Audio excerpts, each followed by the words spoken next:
Me? What? I'm doing a podcast. Oh, get it out of your mouth.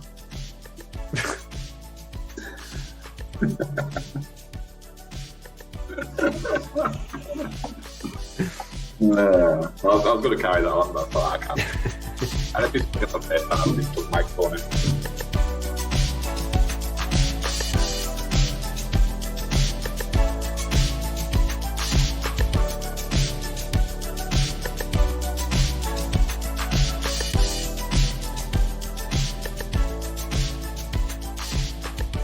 Oh, fuck off, Will, yeah. Do you like my new sound that I've been doing? I can hear it. I could see it. I was testing my microphone. Do I sound really loud? No. No, right, okay. Perfectly normal. Yeah, For you. So I was just Whatever normal is. do that, make my lip look like really livery, Yeah. and then you just go. Oh, yeah, I'm a fan of doing that. Like this. I mean, I'm not a fan. I'm just Like this. Where? Can't hear it, can you? Can't really hear it now. Maybe do it slightly further back. That's better. Like a spaz turtle. Yeah.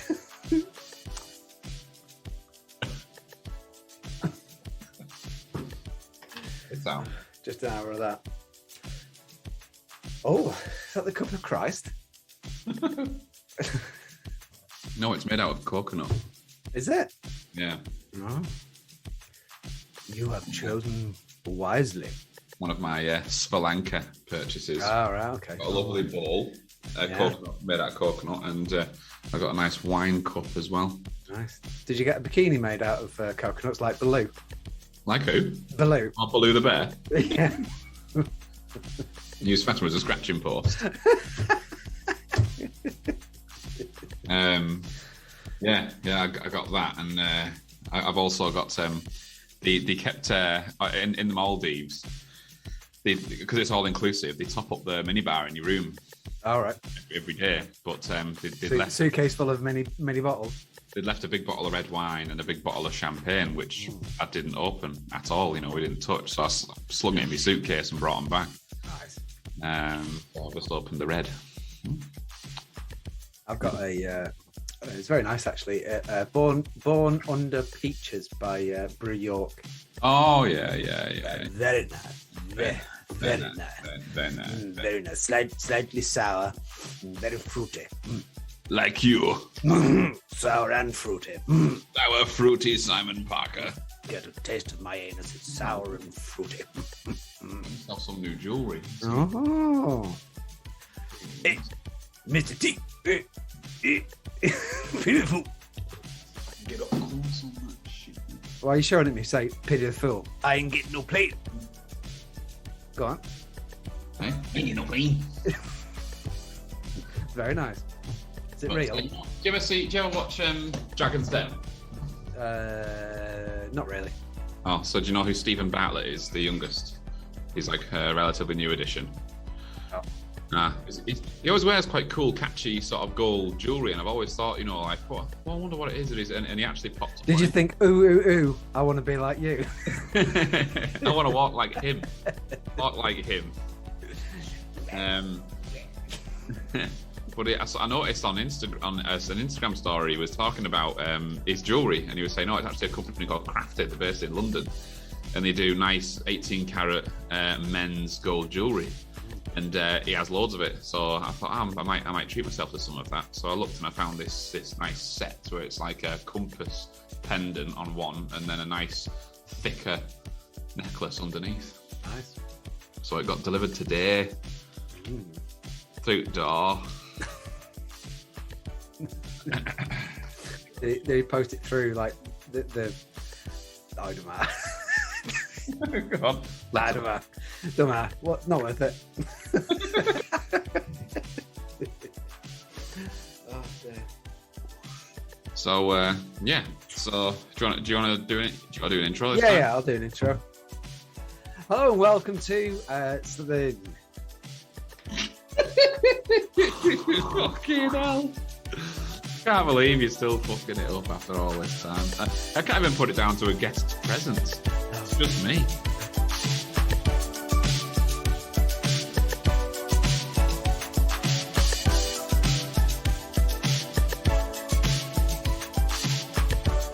Hello and welcome to the Simon and Ross podcast. Joined as always by my friend across the other side of the Pennines, Ross. Say hello, Ross. I thought you were going to do the reverse then. I thought you were going to say by my esteemed friend and colleague Ross, and I was going to get a chance to say it from across the Pennines. All right, okay. Do you want to do it again? Yeah. All right.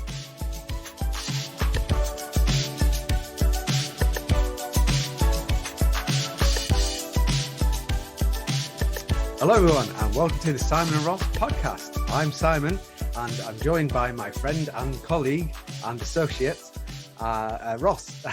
Say hello, Across Ross. the Pennines. Hello. Across the Pennines. Hi. How are you? You're on the wrong side of the Pennines, though, so you know it doesn't count. Depends how you see it. I think I'm on the right side of the Pennines. Yeah. Well. Yeah. Well, technically, you're on the right. I'm on the left. I'm away from. I'm away from all of the Z-listers that are birthed around your way. Not quite famous. Let Mick Hucknall go. Let him go, Ross. You're not having him. Well, Was he in Frozen? What? Was he in Frozen?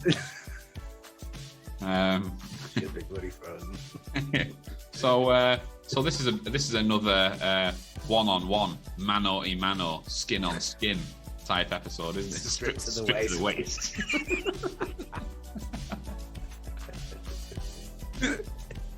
Shout out to Ross Kemp. Ricky Gervais. You think they're big lights? I had butter and horse once. But what are we going to be talking about today, Simon? 'Cause it's been a while since we've been able to have a proper chat, isn't it? It's the first time we've been together for a fair while, really, isn't it? It's felt very odd. Felt very odd. Probably just general stuff, innit? Just general. It's just general. It's just general shit chat. It's been about a month, hasn't it? I reckon. Yeah, maybe a little bit longer. Definitely 3 weeks. Yeah. Well, it's not a month then. No, I said at least a month. Definitely All right, 3 weeks. It's at least a month. About a month. Yeah. Definitely 3 weeks. Yeah, 2 days. Yeah. But much has happened because I've been away for 2 weeks on my honeymoon. Yeah, you have, and we'll talk more about that after the music, Ross.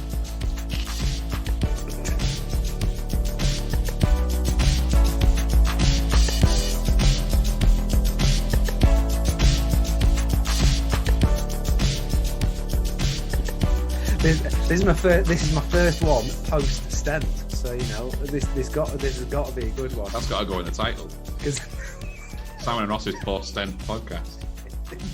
All right, title's done already. Might as well give up. There's been 3 big events in the last of the post Brexit, post COVID, and post Stent. Well, I may as well tell you about. Did I tell you much about the operation? I can't remember. By all means, if you want to. All right, okay.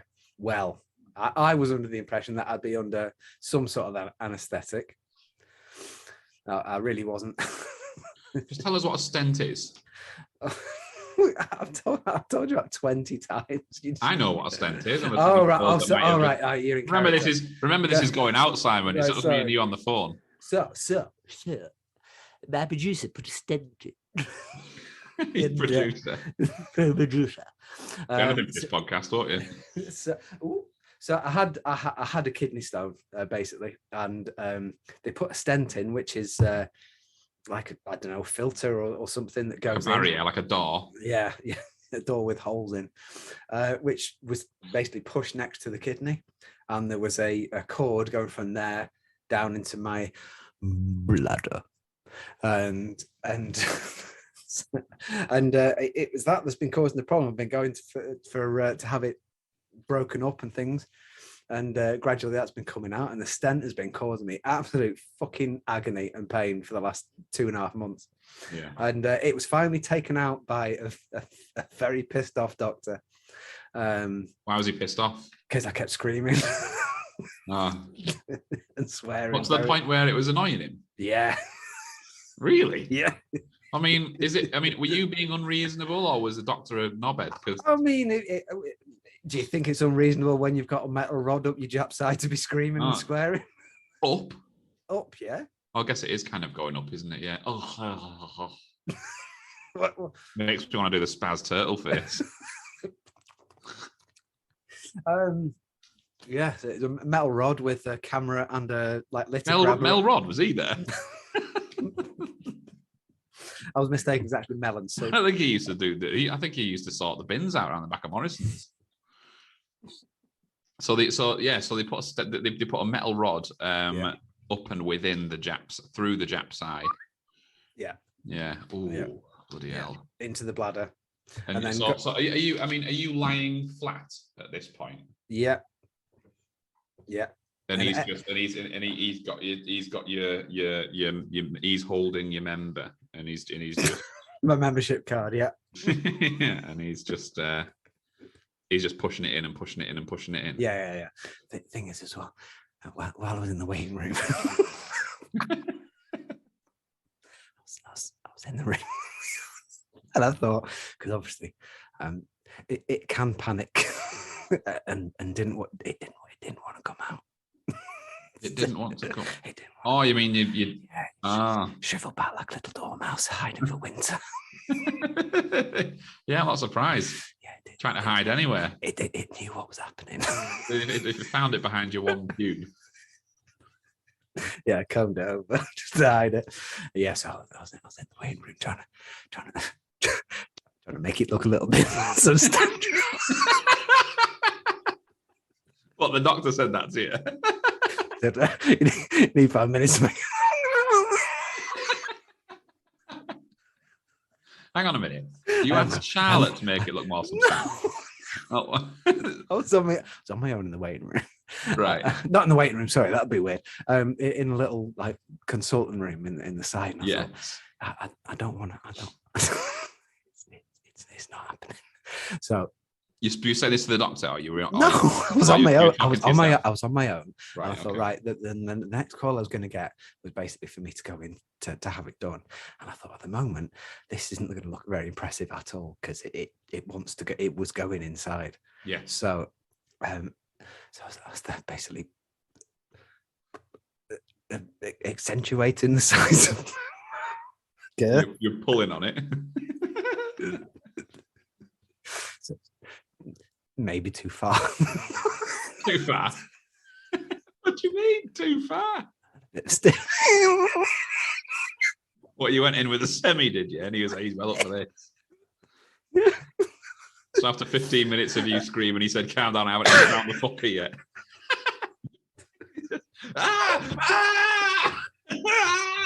He's just combing through your pubes. Oh, yeah. So obviously I had to sort of tell her, I said, I'll be out in a minute, just let it calm down a bit and try and get a happy medium. I'll have 5 minutes and an ice bucket. A cold flannel will do. See ya. Give him a sock. Can you put that in the freezer for 5?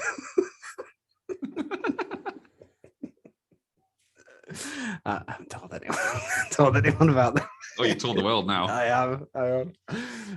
So lying on there, there's I think 5 or 6 people all together in the room, and All watching. No. There was a poor nurse in the corner that obviously had just started, and there was a guy. If I'd have known about that, I wouldn't have bothered before. That makes sense. Now the saxophone player in the other corner makes more sense. The guy in the 70s guitar going whack, whack, whack. Yeah. So went in because I was screaming and shouting. He basically said, "Look, if you carry on, I can't do it. I can't do it." Oh God. So yeah, he kept, obviously every time he forced it up, my legs went up to like protect myself. So the Filipino nurse that was next to me had to like lean over me and push my knees down to hold me from. She was literally eye to eye with it. It was so weird. And then the young nurse that was there then had to hold it, so he could then force it. Now he was trying to hold it and push the thing down. God. So he couldn't get a purchase. Yeah. Yeah. Well, it's a slippery little thing, isn't it? it was trying to run out the hospital. So it's like trying to get hold of a bar of soap when it's only got one shower left in it. And you keep dropping it. As soon as you touch your skin, it goes, oh, fucking no, not again. Oh.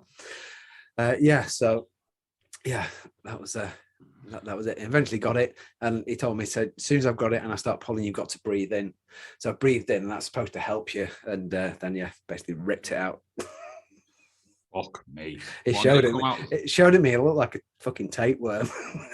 So it was horrible. And so how long was he digging for? How long was he going in? I'd say about. I mean, it felt like half an hour, but it must have been about 4 minutes, something like that. And how quickly, when he started pulling, did it come out? It was very quick. Once it was, yeah.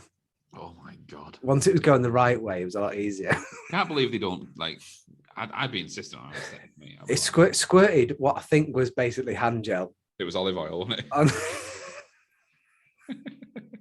It was spray. It was 1 cow. I think it was goose fat. We're just going to baste it. We're going to baste it. Yeah. So it squirted a little bit into the jar.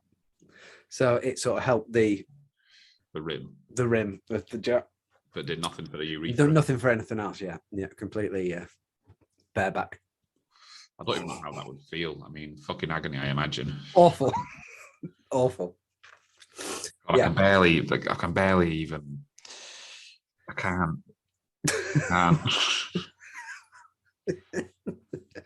But next day, bit rough. After that, it's been amazing. Yeah, it's genuinely. And you found you found a new fetish for putting goose fat on your body, aren't you? And I found the Lord, so it's all good. Oh. Goose fat and Christ, it is just like Christmas. And you got one hand on a pig and blanket. No. Oh. Sorry if I do cough throughout this. By the way, I've not long had COVID. Yeah, well, we'll probably come to that next one. So I've still got I still got a bit of a cough. But yeah, well, I'm very happy to hear that you're now 10 times better than you were. I'd say 15 times better. Okay, 15. I'd plumbed some depths, I'll tell you. Yeah, so did he. And wasn't deep as it was 5 minutes before. I bet that Filipino nurse is like looking down a periscope, wasn't it? As the stent was coming out, it probably looked like she was coming closer to an island. I did keep going, bang, bang. Land ho! It was like trying to dig for the treasure of the Titanic, wasn't it, in there? There seemed to be a missile heading towards us, sir.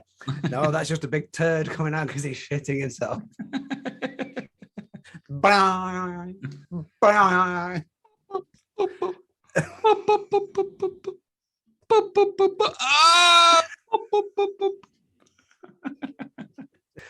But it's done now. You got to make sure that you drink far more water. I'm not saying that obviously it's not entirely down to. I think kidney stones can come in a variety of ways, but there are things you can do to sort of help reduce the chances, isn't there? Yes. So you need to fucking start drinking more water, man. This is an important Simon Ross message. Drink water.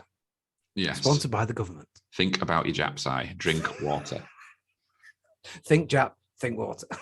I bet the thing was like, what is it like? Like if my mouth is your Japsai, my neck. That's not the first time you said that. My neck is your shaft. It's like, yeah.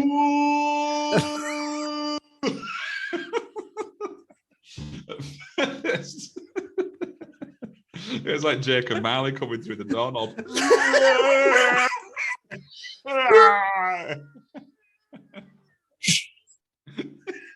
It's like Ace Ventura coming out the ass of that rhino.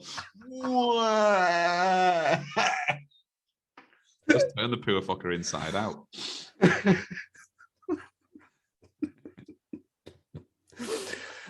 The reason why certain bits of your body don't ever see daylight, isn't there? Yeah, and you can laugh now without the fear of pissing blood, can't you? Which, I mean, that is something to be truly grateful for. It is. Nothing more disconcerting than that. Yeah. Yeah, very weird. First couple were a bit dicey after, obviously. But yeah, I'd be a bit scared. I'd be like waiting to piss, like what's going to happen? Oh, Well, Jesus. Yeah, well, the thing is, they won't let you leave until you've been to the toilet. Right. So they literally get you off the table, shoot you into the toilet, and just say, "Go in there." They shoot you in the toilet just when you think it's all over. It's kind of for him. Okay, so you need to go into the toilet. Now get down on your knees. Step through this door, and all your troubles are over. Yeah. Oh, yeah. But yeah, it was that first one. It's painful. The last thing you want to do is anything to come out of that ever again. Yeah. If you'd asked me to like cauterize it at that moment, I'd have taken it. Yeah, you'd have pushed a big rock over the front of it, and not even for a chocolate egg would you have opened it. Yeah. Just smashed it with a rock just until it was unrecognizable. Taking its teeth out so you can't be recognized by dental records. And can I ask, because obviously piss is one thing. What about the ejaculate?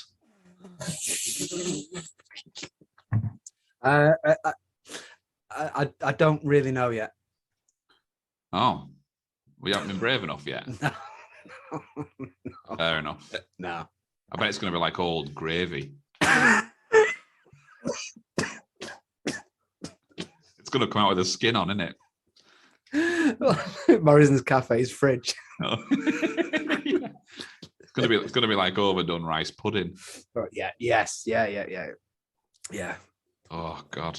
Yeah. I'll send you a picture. I want to know immediately after. Yeah. I don't want a picture. And don't try and say I've just had a lovely bowl of porridge, because I know it's going to be your gangrenous ejaculate. That style.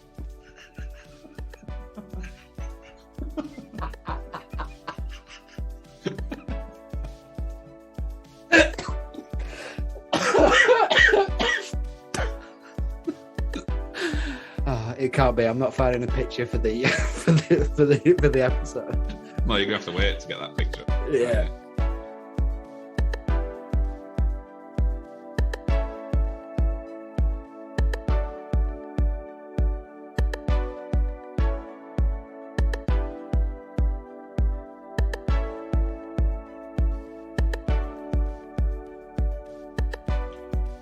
So Ross, you've been busy as well, haven't you? I have, yeah, with much more pleasant things, thankfully. Yeah. Yeah, so we've been on our 2.5 year delayed honeymoon. We got married in November 2019, and for obvious reasons, we had to cancel any honeymoon plans we had. So we finally were able to do it. And over the last couple of weeks, we've been in Sri Lanka and the Maldives. And it were a hell of a time. It's a fucking long journey, though. I don't know about you, but I hate traveling. I hate being on planes. I can't stand it. It's not that I'm scared of them, but for some reason, I do feel a little bit more fearful about disruptive turbulence. A bit of turbulence is expected in the occasional, but there was points when it was like on the way there, in fact, there was a point, the seatbelt light comes on, you think, it's going to get fucking rocky here. Yeah. And I was by the window, and the wing looked like it was taking an absolute pounding. It was like your urethra. It was fucking bing, bing, bing. I was going, Jesus Christ! Fucking hell! Land it, pilot! And I was looking out at the wing. I was thinking, fuck me. And even when the seatbelt sign comes on, quite often the stewardesses continue to do their thing. Stewardess, yeah. They continue the stew or die. They do the thing. Even they were like getting banged around, and they were like, and then one lady went to stand up and fucking fell over and hit the floor. Really? And and I was like, oh my God, we're going down. Fucking Christ. And I was getting really bloody nervous. I was like, I do not like this. It'll be a fucking miracle if we land this. Not like I'm a fucking pilot or have any knowledge of what it's like to be a pilot. We're not landing this, lads. Do a drive by. We'll go around. Do it again. I don't know about you, but I couldn't land this plane. But yeah, you're not a pilot. Well, I've always been a little bit scared of flying anyway. Always, and we've not been on one for quite a long time now. But Charlotte has, during lockdown and beyond, has discovered aircraft investigation. Oh yeah, you said like to watch that shit. Yeah. I'm never getting on a plane ever again. Yeah, no. I'm walking. No, I wouldn't watch anything like that. I mean, it's very formulaic. It's the identical program every time. Just insert different plane. Yeah. But we just can't understand why this has happened. We don't understand why it's just fallen out of the sky, and we just can't work it out. And then they decided to find the black box. Look at the black box first. That always gives you the answers. Look at it first. Why are you wasting 40 minutes of our time and then brought out the black box? Yeah. Idiots. Yeah.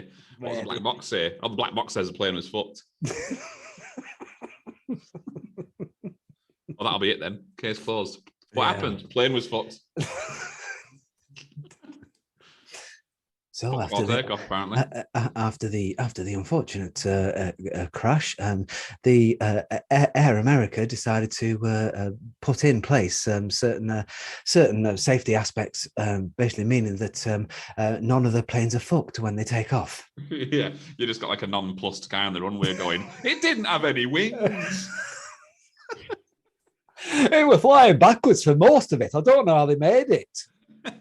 It were never going to land, I tell you. Turns out they were trying to fly a Renault Espace. And of course, it got to the end of the runway and just dipped straight into the sea. They basically put, on the Renault Espace, they put some polystyrene wings on it and they're sending it in a catapult. No wonder it fucked up. How far did it get? Morrison's? Well, it went down. It left Manchester and went down just above the Trafford Centre. There were gangrenous gravy everywhere. Went straight through the fridge. Gangrenous gravy all over the place. I blame Simon, but he was nowhere near it. It was in Asia. Strangely, had Morrison's in Asia.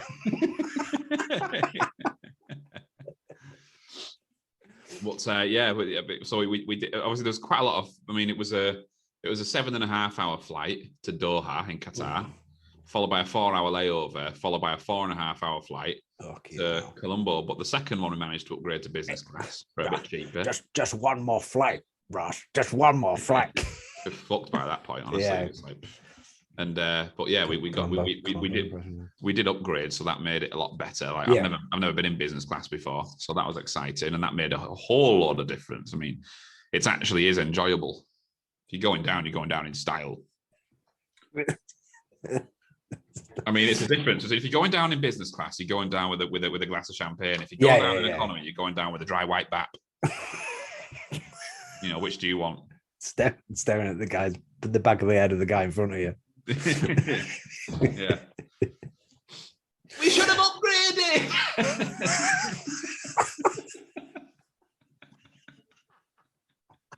One guy who was in economy insisted on going down in style and just put Jamiroquai on. Started moonwalking up and down the.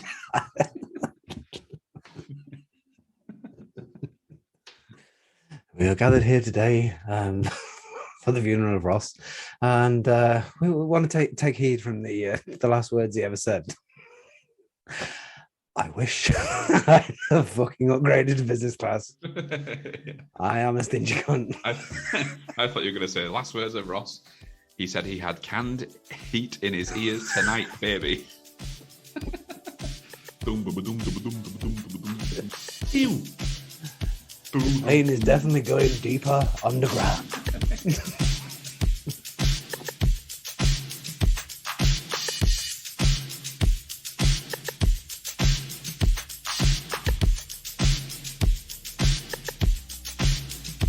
But we got there. We were met by our trusted guide, who we've become good friends with. Yeah.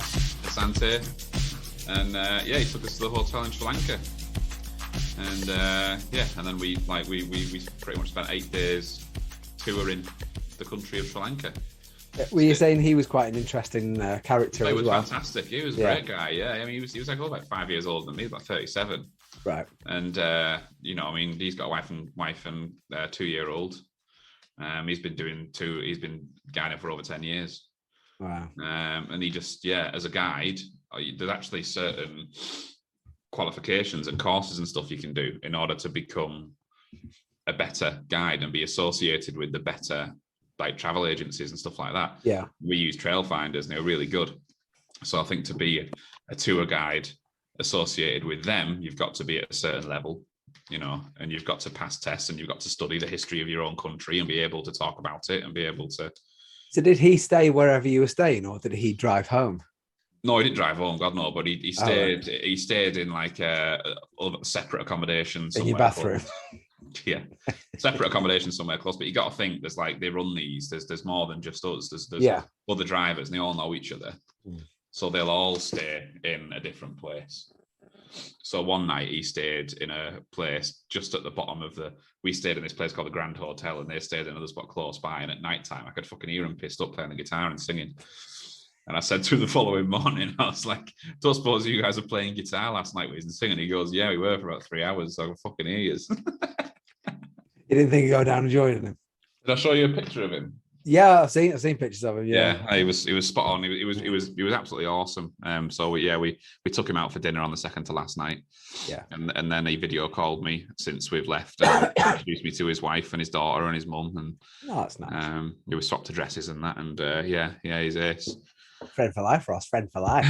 yeah, he was spot on. A couple of standout stories, I guess. I mean, we did all sorts, in Sri Lanka, and it is a beautiful country.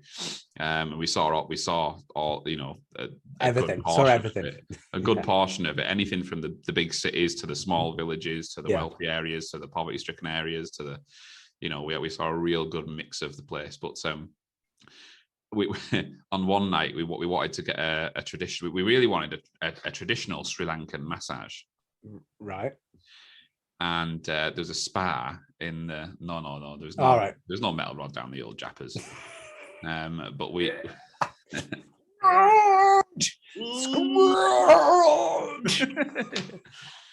We went I wear the chains I forged in life.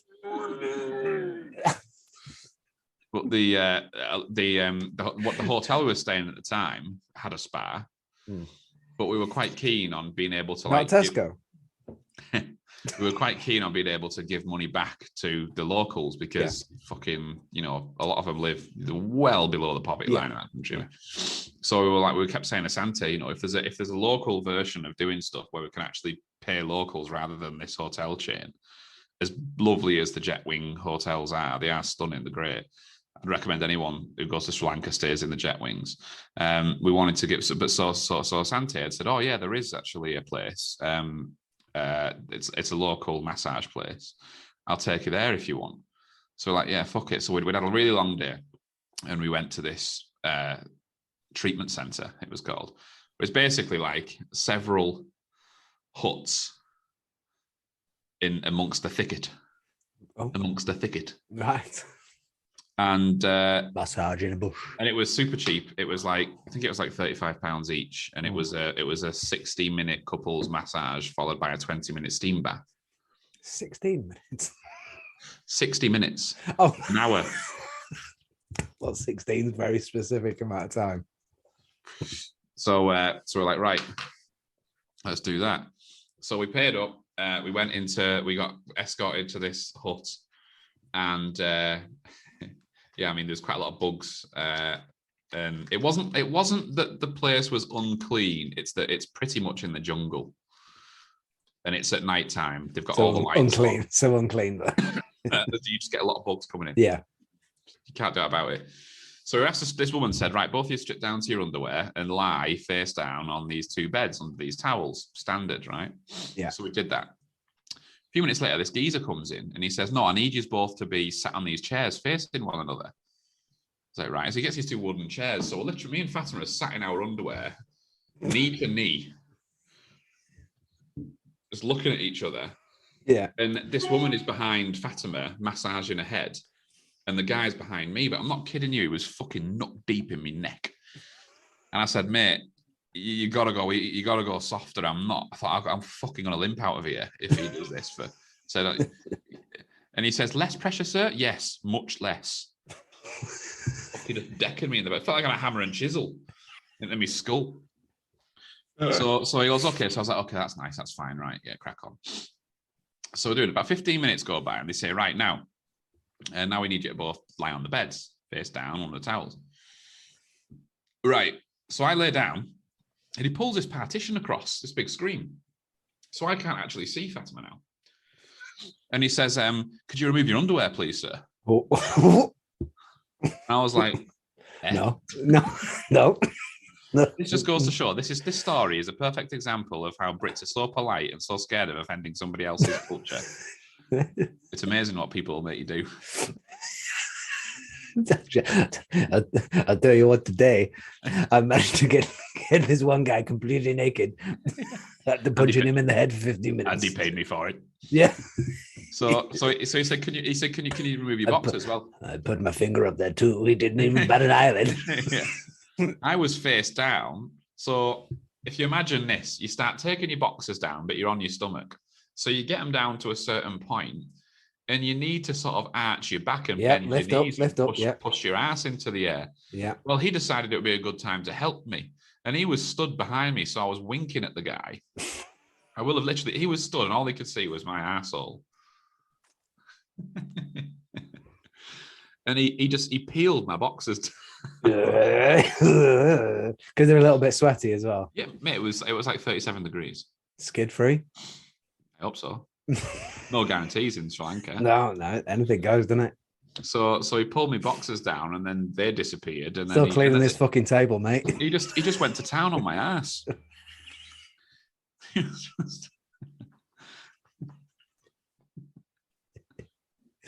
Okay. He was kneading me ass like it's like watching bloody Paul Hollywood on Bake Off. Some dough around. And he was just kneading it, and I was like, to be fair, I'd watch it. Tense as fuck. I was like, yeah. And then he kept going down my leg, going back, and the ass was like the muster point. It was the gathering point. You know, it was like he always returns to yeah, it's his default. Yeah. Ground zero. Yeah. So this went on. I got a full body. I was like, "Fucking hell, fire!" Sorry, made myself laugh. Sorry, I'll let you let me know. Sorry, go on. Well, then afterwards, we got these. So afterwards, they gave us the towels, and they'd taken our clothes and our underwear. Fatima looked over to me. They pulled the screen back, and I was just like looking at her like, "Are you all right?" Fatima was like, "They did me boobs." Really? So this woman had asked her, "Would you like me to do your boobs?" And I was like, "They did my ass." So we got these towels, and they asked us to walk across the way to the steam bath, but it's basically like a wooden hut with loads of like leaves and bits of branch, and I guess it's stuff to ventilate the air or whatever. And we sat in this thing, but they covered us in this brown, thick like oil, and like it was like massaging oil, but it was fucking disgusting. And it was like slime. You could sort of like do that with it, and it was like we were covered in it. So we sat in this steam thing, totally uncomfortable. I couldn't wait. So all I could think about was water. I was just desperate for water. At one point, when he was massaging my ass in the hut next to me, I swear this guy who was massaging me had selective understanding of English, because I gave him what I thought was an absolute perler, and he didn't bat an eyelid. I thought, I'm fucking wasted in this place. So I was lying there. You should have phoned me. We could have recorded it. Yeah, in the hut next to me, I just heard this guy go, "Hoo!" like that, and I looked at the guy. I said, "Has your colleague's thumb just slipped by any chance?"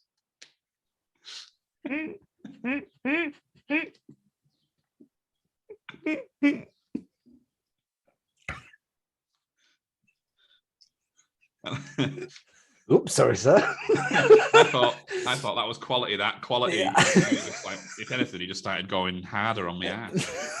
I'll show you for being funny, man. Yeah, he was funny. No. So after this steam room, we get taken into a bathroom, and I'd said, "Is there a shower in there?" "Oh no, so you mustn't shower. You've got to let the oil absorb into your skin." I was like, "Fucking this ain't going nowhere. I'm covered in it." I was like, "I can't get dressed over this." Covered in elephant matter. He said, "Oh no, you mustn't." So they did have a sink in there, so I just ran this towel under a cold tap and tried to get as much of it off my body as I could. Right. And then and then we got back and had a shower. The following morning, I had rashes all over my body. I had these rashes all over, so I always said, "Yeah, my body didn't like it." But fuck me, what an experience that was. We met a couple. I think that can happen from massages. I think sometimes it does expel some of the basically detoxes you, doesn't it? Yeah, well, didn't feel too detox. It was the elephant shit. You were allergic to the elephant shit. That's what it was. He was spitting on me with didn't help. Especially on the anus. No, he wasn't there.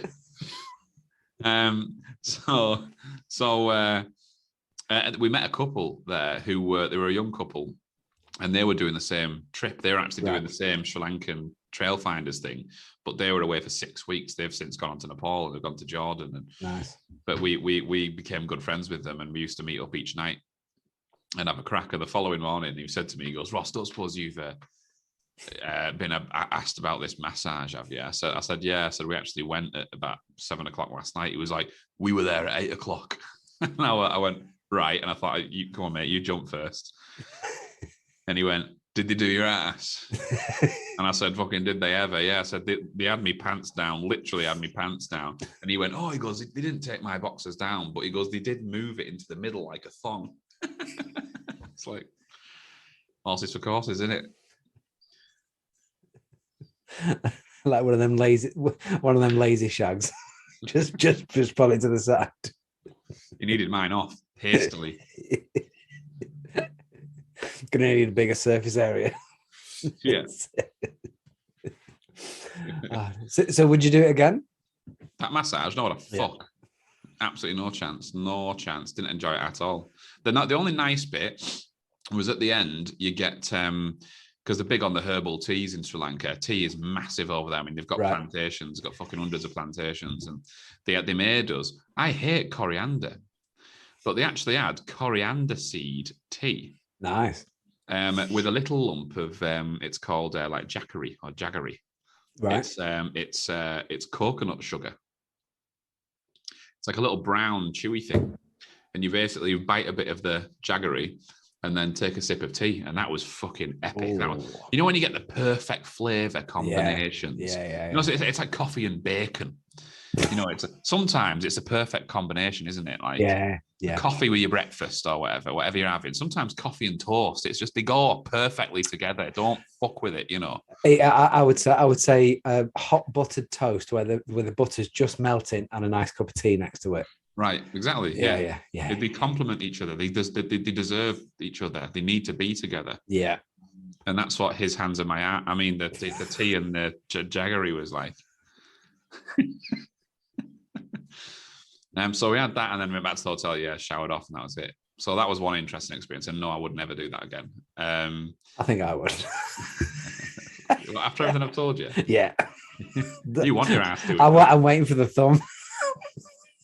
Just better. My friend told me there'd be thumb. You know what? Choosing the massages due to the size of his thumb. Are you okay, sir? No. Imagine if that was misinterpreted. Is that okay for you, sir? No. Oh, Jesus! I don't want all stumpy thumbs over there. It's like the secret menu, that. Yeah.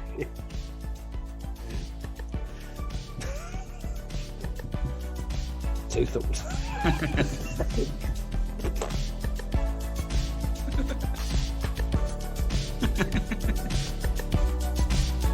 Like that.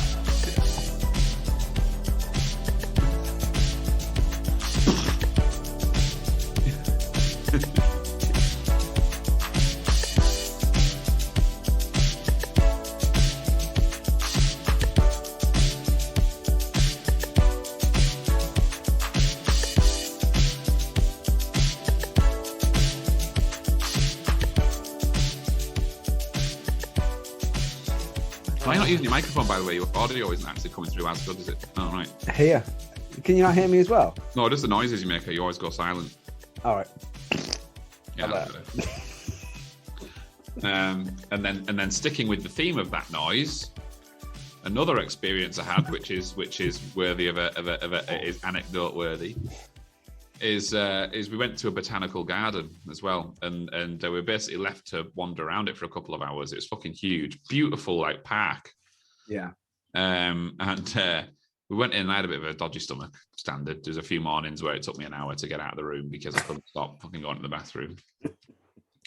I mean, take my stomach and put it in Sri Lanka. What do you get?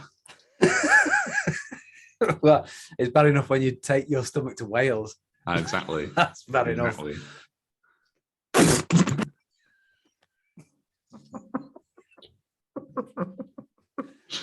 That was my morning alarm call every single fucking morning in Wales.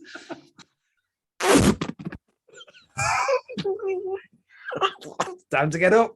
Well, yeah. Well, I knew you were awake because I was just trying to peacefully have a morning shit, and the first thing I could hear was you go, "Fuck's sake." Have a shit here. But yeah, similar bowel movements happened. Worse, in fact. Worse, in fact. Where's Ross? Has Ross gone out for a run or something? Oh no, there he is.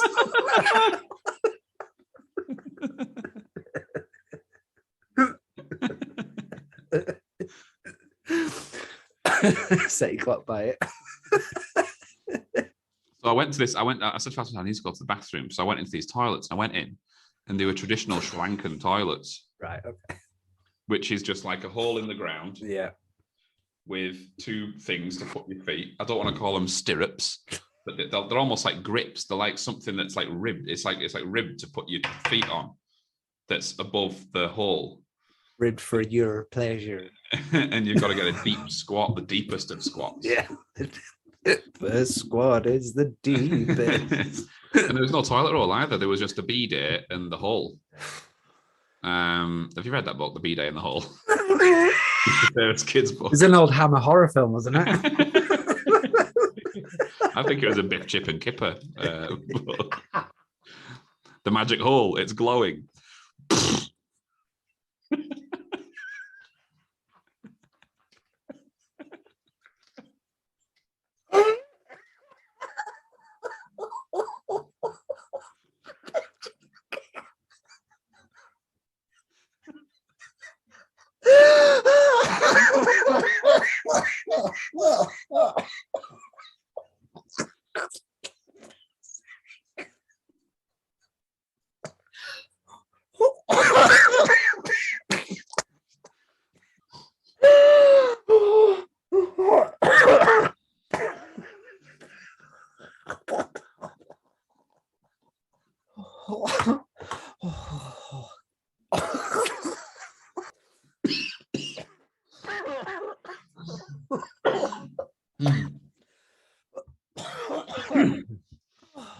Yeah, only instead of the magic key.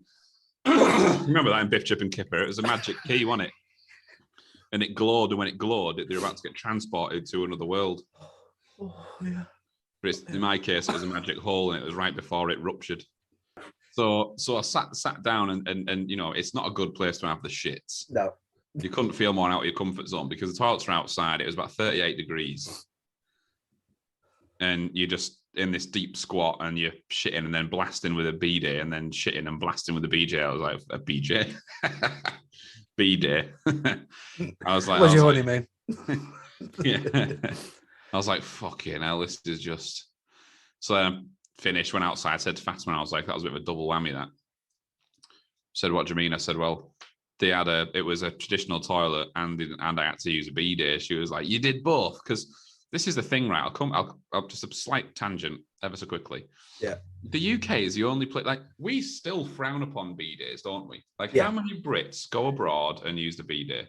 It's generally the sort of the only people that have bidets in this country are, you know, like yobbo millionaires that have won the lottery. They'll get a golden bidet. And that's about it, isn't it? Or you occasionally get it in a fancy hotel that Well, I don't you don't know what it is. Well, I don't mean an actual. I don't mean an actual. I just mean the head by the side of the toilet. Oh right, okay. An ass shower. No, And they're literally England is the only place in the world that doesn't have them. doesn't have it. Yeah. Yet we're so like weirded out by them. Yeah. And I have been, bearing in mind, like in our last house when we got a new bathroom in, like Fatima was like, "Yeah, we're having one. They are super hygienic. You would need to have one. I wouldn't live in a house without one." Right. And I was like, and it was there, and I never used it once because it's like it's not part of my DNA. I've never. But then I was thinking, like, if Well, your DNA is all over it once you've used it. No, it's not like that. That's how I pictured it. Like, well, if you use it, all of the shit's going to just splash down and land on the. That's not how it is. It's like when you power washing your bike after you've been on a muddy trail, isn't it? But I was thinking, me and Fatima had this conversation, and I was thinking, well, because I used one all the time in Sri Lanka, yeah, and now I'm totally on board with it. But like, imagine you had a bit of shit on your hand. Yeah. Right. Imagine you've got a bit of shit there. Imagine just there, yeah. You're using Jessup's toilet paper. Your forefinger filleted yourself. You've got a little bit of poo on your finger. Yeah, under your nail. Well, wherever. Yeah. Let's just say it's on your finger. Yeah. A little bit of poo there, right? Yeah. Now, just that. Yeah. Would you be happy with just getting a dry a dry tissue and just doing that, and then you'd be content? Or would you wash your hands? Well, eventually both. So if you had a bit of poo on your hand, you wouldn't wash your hands? Yeah, I said eventually both. Yeah. Yeah. I'd get a dry piece of toilet paper, wipe it off, pop that in the mouth, go wash my hands. Yeah, but you wouldn't be content with just wiping it, would you? No. Right. So why is your arsehole any different? Because I don't pick my nose with my arsehole. We're perfectly satisfied with a dry wipe on a shitty arsehole. Yet if you had shit on any other part of your body, you would be scrubbing it like mad. Yeah. And that's end of the nose, quite happily wash it off. That's what resonated with me. I was like, you would. Yeah. Like, who wouldn't want a cleaner ass? Well, I suppose that's why we're quite big on wet wipes, though, isn't it? Well, yeah, but you don't flush wet wipes. No, That's how you don't. get these fatbergs and all that shit. Yeah, Bella fatberg. Literally fatbergs and all the shit. So I started using one, and bloody hell, I thought I actually preferred it. I was like, and I would wipe as well. That's the point. You don't just want to do one or the other. You want to do both. Right. You finish having a shit, and then you wipe, and then you blast that mother, and then you give it another wipe, and it's dry, and it's absolutely. You can eat your dinner off it. It's shining, yeah. Yeah. Polished up I polished up a treat for you, governor. Yeah, it was right. It was the right treat for the taint. I think the misconception is that it's instead of toilet paper. Well, in this particular bathroom, it was. Yeah. And what was funny is we walked around this garden and I still had a dicky stomach. And as we were making our way back to camp, I said to Fatima, I need to go. I think the heat as well was just turning everything into lava in my stomach. Yeah. And I was like, I need to go back to the bathroom. And I went and I was about to go into that one. And then right next to it was a building that said foreigner toilets only. And it was just normal toilets with toilet paper. Nice. Well, I was put off. We went to Bali and we went to this really nice shopping centre. It was... because obviously we'd done the traditional things and we just found the shopping centre and it was great. A bit like the Trafford Centre in Bali. I was like, I really need the toilet and I needed a shit. And I don't tend to do it in public places, but I really needed one. I thought I'm going to have to. And I was put off because I opened the stinking toilets and there was a Balinese guy squatting there washing his ass with just a rubber tube. All right. And it's like, nope, I'm holding it in. I'm not going. I'd love to have the luxury of holding it in, but it doesn't work like that. No, I know. I've got to find a bush if it's the way it is. But I fully endorse the old ass shower. I would argue seeing another man wash his own arsehole in a public toilet may force it back up a little bit. No, not for me. No, for me, no. It's for me. It's like being in the desert and seeing another man drinking water. It's going to make me want so, it more. So if you were in my situation, you walked into there and next to him, you were about to do the same, you'd do it. Yeah, if it's me, yeah, if okay. if it was one of my standards of a morning where there's you just got to get it out, then absolutely. Right. Okay. We actually got this on another day. We were going to a place called, it was in Dambulla, and you go up to the Dambulla temple, and it's quite a climb. Right. And it's just this big staircase.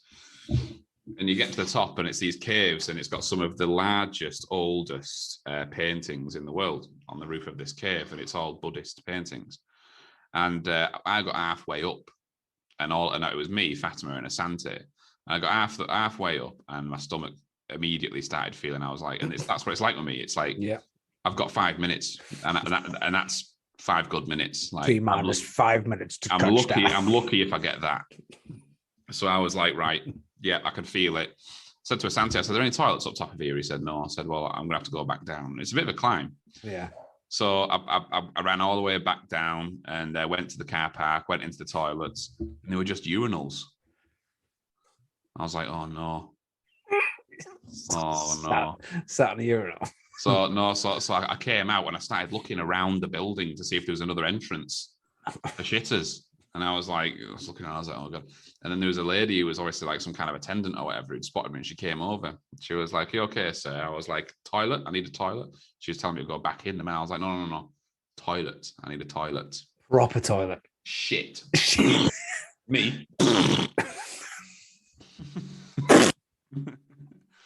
So she actually escorted me into the women's. Oh, all right. So she was like, go in here, and she checked, and then she looked in a few cubicles. She was like, go in there. So I went in, there's no toilet roll, but there was also no bidet, no ass shower. So I was like, so I went back out again. I was, what would you say the universal sign for toilet roll is for somebody who can't understand English? Oh, you do the old sleazy hammock.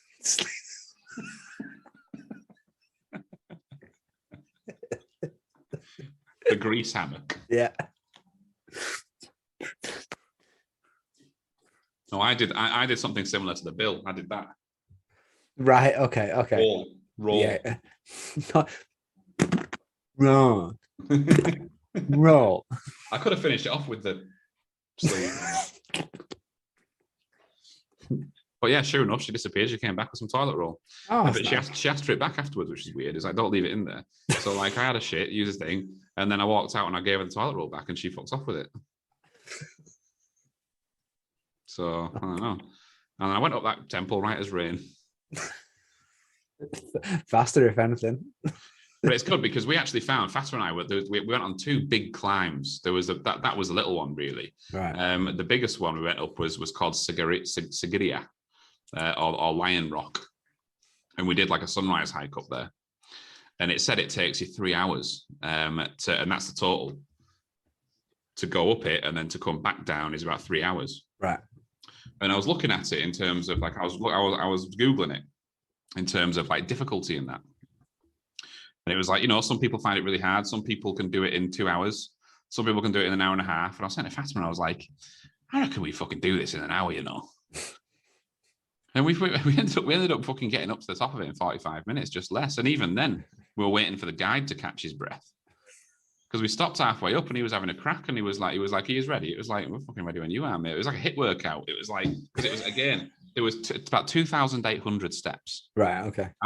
Not as in physical steps. Yeah. Like a staircase, and it goes up like that, and you go right the way up to the top of the Lion Rock, and at the top is the ruins of an old castle. Okay. And it's got a story behind it, and so yeah, we absolutely fucking smashed that in, and that was amazing. That was one of my favorites. Getting to the top of there and looking over, that was an amazing view. Yeah. So yeah, it was a great time. And then of course in the end we ended up we went to the Maldives for the second part of it. And that's, was that good? Was there a lot to do there, or was barely nothing to do? Okay. But I suppose after doing what you did the week before, it was probably quite nice for a bit. Yeah, it was for a couple of days. Yeah. I mean, we spent all the time in the sea. Yeah. And when you get there, they give you snorkeling gear. And you keep it until you leave. So you get the flippers, you get the snorkel mask and thing, and it was awesome. We spent fucking hours just drifting in the sea and just snorkeling because there's so much to see. like a fucking kingdom down there. So we did that, and obviously it was people go there. Like there was people who were in villas close to us, and like literally every time I saw them, they were just sat there drinking. That's all they did. But I mean, people go for that reason. You don't need to do fuck all. Like you can just, a tropical island, you can sit there. It's red hot. It's all inclusive. You can just fucking. But I'd give it a day before I was bored. Yeah, for us, we were like, even towards the end, we were getting a bit, by day 3 and day 4, we were getting a bit angsty because, obviously Fatima doesn't drink and I'm not big into drinking just on me Todd. No. So I had a beer or two, but that was pretty much it. I mean, there was cocktails and I tried a few, but that was pretty much it. I didn't actually bother really. And then, of course, there's a few different, I think there's 4 different places you could eat. But for the most part, they were buffets, and you get tired of them as well. Same thing, just different liquid on it. Yeah, you get quite tired. And to be honest, the heat for me, I had no appetite. I had very little appetite the entire time we were away because it was just too hot. I was like, I don't really want to eat anything. Like I'm just fucking. All I wanted to do was drink. Yeah, just drink liquid, and drink water. But I mean, I would definitely recommend it. I mean, the Maldives is a stunning place. It is like a fucking tropical paradise. But if you wanted to be active, then yeah, I mean, I certainly wouldn't do 2 weeks there. I wouldn't even do a full week there. No, 5 days was ample. But no, and I mean, it looks beautiful, but yeah, long way as well. It's a fucking long way. Yeah, like we even from Sri Lanka, we had to get We got a flight from Colombo, which is in Sri Lanka, to Mali. Just one more flight, sir. Just one more flight, sir. I'll do it again. And then we had to get a domestic flight from Mali to a particular island. Yeah. And then we had to get a 45-minute speedboat from that island to our island. So on the way back, I just upgraded us to a seaplane because the seaplanes go straight to the airport. Mm. But I thought on the way out, no, Fatima's worst nightmare is a seaplane. But even worse. Anyway. Even worse than that is going on it because she doesn't like seaplane. First of all, because they're small and the cabin pressure is different. Yeah. So she really struggles with those small planes. And then a speedboat, she struggles with that. But you've got to do them both separately. At least with a seaplane, it's rather than do a 30-minute flight and then a 45-minute speedboat, you can just do both together and be done in 40 minutes. Yeah. So we just did that on the way back. Nice. Yeah. Did you feel like Indiana Jones escaping from that tribe? It was pretty cool. I'll show you. I've got a picture of it here. Did you meet his pet snake, Reggie?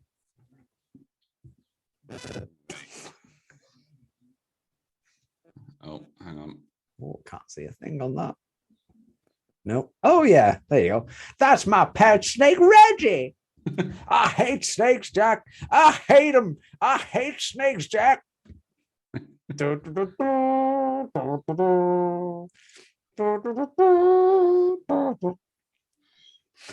so that was a bit, but it's still just a fucking long journey. It is. It's I couldn't wait to just by when you're starting to get towards the end, you're like, I just want to be at home now. I just want to skip the next 24 hours. Yeah.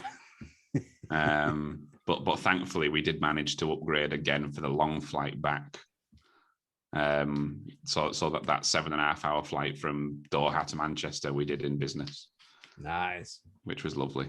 How many glasses of champagne did you have in the end? 2. I didn't really want them. I just wanted to go to sleep. I'd have got my grand's worth. No, I had to drive when we landed. Just plug it into my veins. But it's just it's because it's by then because we the thing is we checked out of our room in the Maldives. We checked out of our villa at 12. The seaplane wasn't until 6. So you got 6 hours there, and we were just waiting. We were in our traveling gear, and we were just waiting out in the fucking hot sun. Your all-inclusive still counts, so we were still able to eat and drink and stuff. But you just fucking sat around. You can't go back to your room, and you've lost your base. You just want to crack on. So then, by the time we'd got to that long haul flight, we'd already been sort of traveling for about 13 or 14 hours. Yeah. So you get into business class and just want to go home. I just want to go home. I just want to take the pants off and put my thumb up my ass. I was literally paying to be horizontal. was like, I just need to be laid down. I don't care what it costs. Sure, I'll go home, have a cup of tea and watch Cash in the Attic. That's all I want to do. Deal or no deal seems like light years away. Just want the phone call from the banker. That's all I want.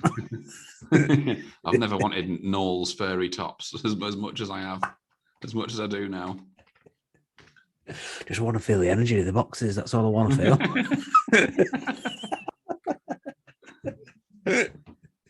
Just can't wait for it.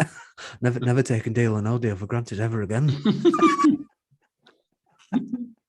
But you do. I'll even watch the adverts in the middle.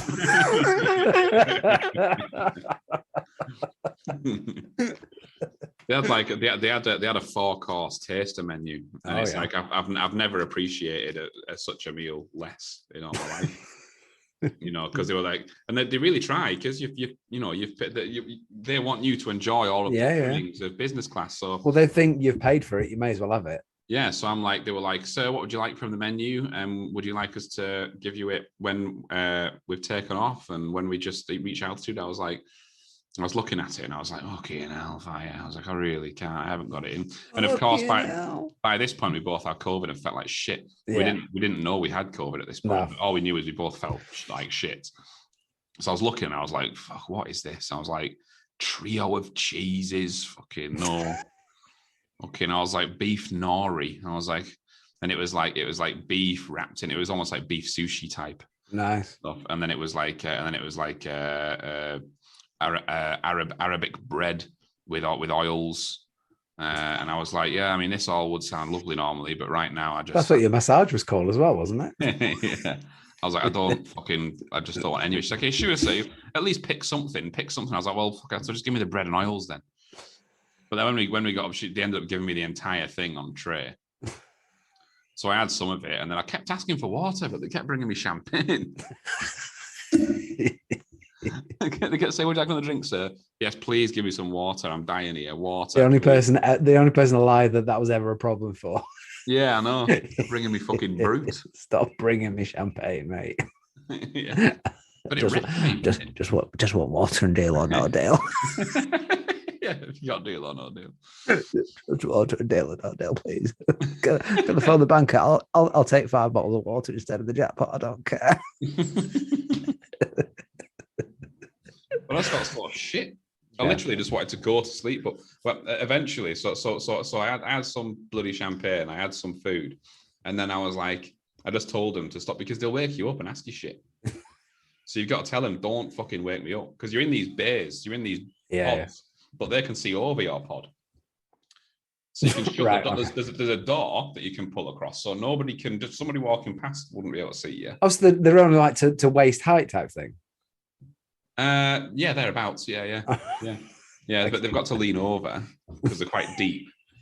So they lean over and you're fucking. Hello, sir. Oh, just checking if you're awake.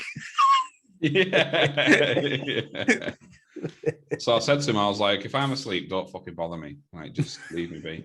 But so I fell asleep, and then because obviously the things go right down, and you get a nice blanket, and they even presented you with white company pajamas, which we took with us, which are very nice. So I'm asleep, but because I felt ill, and I started having trippy dreams about falling through the plane. Like when a game glitches and you fall through the floor, that's what it was like. I was having dreams that I was falling through the floor of the plane, and I was literally falling into the sea asleep. Just falling into the ocean, and I was trying to wake myself up. When it glitches and you fall, and you're literally still falling, but there's no pixels around it. You're literally just on a green floor. Yeah. Just like writhing around. Yeah. Yeah. Well, I'm doing that. So I kept waking up, and I was like, oh god. And then I ended up watching a couple of films, and the TVs are way better. Yeah. You get 5K tellies, and the headphones are way better. So I watched Boiling Point, and I watched Batman. Oh, I watched Boiling Point. Oh, did you like it? Yeah. It was one of the. I've realized anxiety-inducing, isn't it? It is very, very. And we had to stop it halfway through and watch it again later, which I think didn't help with it all, because it takes you a few minutes just to get back in again. But no, very, very well done. Very well done. The acting was amazing, I thought. It was to say real. if it was done in one take, which I believe it was, then yeah, very well done. Everyone sort of played the part really well, didn't they? It was just like a functioning kitchen. Yeah, very odd. I've realised Charlotte doesn't like those type of films. She gets about halfway. No, I don't think through. Fatima would either. No, it's like, is this not really annoying you? It's like, it's kind of the point. Yeah. It's kind of the point that you sort of get sucked in, and it's you want to feel like Stephen Graham. Yeah, slowly fucking getting too much. Yeah, definitely. But no, he was brilliant in it. And how much do you want to deck that guy who was sat at the table complaining about the wine, and he was like, "Oh, I'll only have the best," and then how much of a prick was he? Yeah. But no, I think we talked about it before. It sort of typified every single type of person that goes into a restaurant or anything. Obviously all a bit exaggerated, but you got the chef there who's commenting on everything that you do. You got the racist dick who doesn't want the black lady to serve her. You've got the like 7 girls on a stag do, a hen do or something, and you got the guy who's trying to. You got the girl with the nut allergy. And the Instagram people that want everything for free. It was just like the pinnacle of it. Each type of person that's a prick that you want to stay away, but you have to put up with in those sort of things. Yeah, exactly. Yeah, exactly. Yeah, but it's an experience. Not the people that have nut allergies are pricks, but yeah, it's the experience. It's an experience film. Yeah, definitely. Where it's just different. You're not necessarily tuning in for entertainment purposes. It's an experience. It's something different. It's on Netflix. I didn't realize. Yeah, well, after we talked about it, I think on the Sunday, I did a search for it, and it said coming to Netflix on Wednesday. So I had it on a reminder to watch it on Wednesday. So I watched it Wednesday night. Yeah. Really, like you said, it's a little bit like a Birdman, which on sort of third viewing isn't as good as you think it is, but. Similar sort of thing. You sort of get sucked in, and that's not the right decision to do in that point watching it. But if you're in the middle of it, it's probably the same decision I'd make as well. But you scream at it and go, no, don't do that. Don't squirt that sauce on that salad because that's not the one that you checked. So no, it's really good, really good. I enjoyed it. Yeah. Charlotte, not so much. I wouldn't have thought so. For the same reason that Fatima, I could talk about it, and Fatima would straight away go, "No, it's not for me." That So yeah, definitely. No, definitely worth watching. Yeah, I don't think we could do a 6-part series on the podcast on it, but it was good. It was good. Yeah. And you said it was nice to hear him. Because obviously he's got fairly big over the last few years, hasn't he? But you're sort of a bit used to him putting on a weird American accent that's a bit scouse. I've seen him in all sorts. Anything from like Shane Meadows films, which are quintessentially British. Yeah. But then, he was in The Irishman. Venom and... Yeah, Venom, and then he was in, he was in Boardwalk Empire, and he's had such a broad. But I think he's at his absolute best when it's reflecting British culture. Yeah, and then if you take that and let him just be a Scouser, it's even better. And it take away the fact that there's not much of a narrative, and it's not like a big blockbuster, or it's by no means selling itself as that. But for Stephen Graham in just complete raw form, it was also quite nice that he was obviously the character's obviously quite a nice guy as well. You sort of think he's going to be a bit of a prick, being a head chef or whatever, but he wasn't, and he was quite encouraging to his staff. He's too soft. Yeah, he's got like his second that woman. She was a lot tougher than him. Yeah. She was like, "Why are they still here? Why are they still here? Why haven't you fucked them off?" He's turned up an hour late and is stoned. Yeah, and takes about 15 minutes to take one bin bag out. Yeah, and then when he does skits and he starts shouting at people, he's apologising to them all 2 minutes later. And also immediately goes too far very quickly. Yeah. Yeah, maybe it's a bit like me. No, you're not as frightening as Stephen Graham. No. I think it's a Scouse thing. Is that what I'm missing?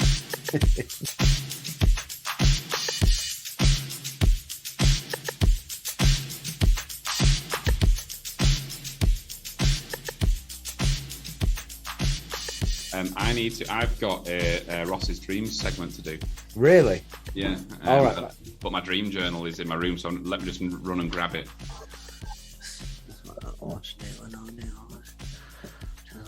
No.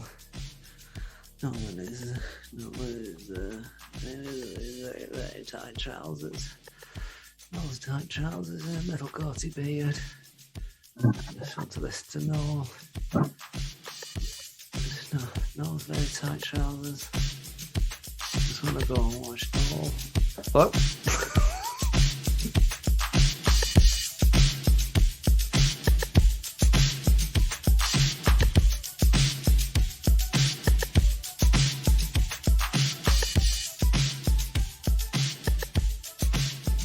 Next time on the Simon and Ross podcast.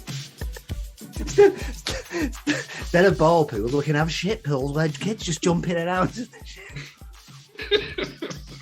Little slide going in, little shitty slide. They get on top of the shitty slide in, and they get in the shit pool. You got a pool, yeah? It's a win-win situation for all of us. The pool's full of shit, yeah? And the slide also covered in shit. We've also got a shit cricket set. Now, obviously, it doesn't hold up like a regular ball, so you actually get 50 balls of shit with this. Now, it does disintegrate upon impact, but you get plenty of balls to see you through. 2 words, shit golf.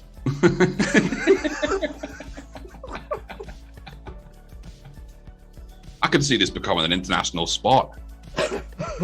The shit just want to go down the hole, so it makes sense. You may as well just merge the two. Hockey shit. Basket shite. Synchronized shitting. It just goes across the whole gamut of the sport.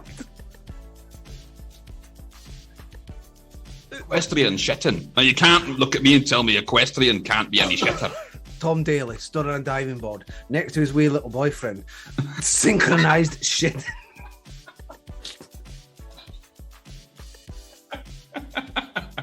Synchronized shitting off the top of it. Swan dive into the shite. Triple turn pirouette shite.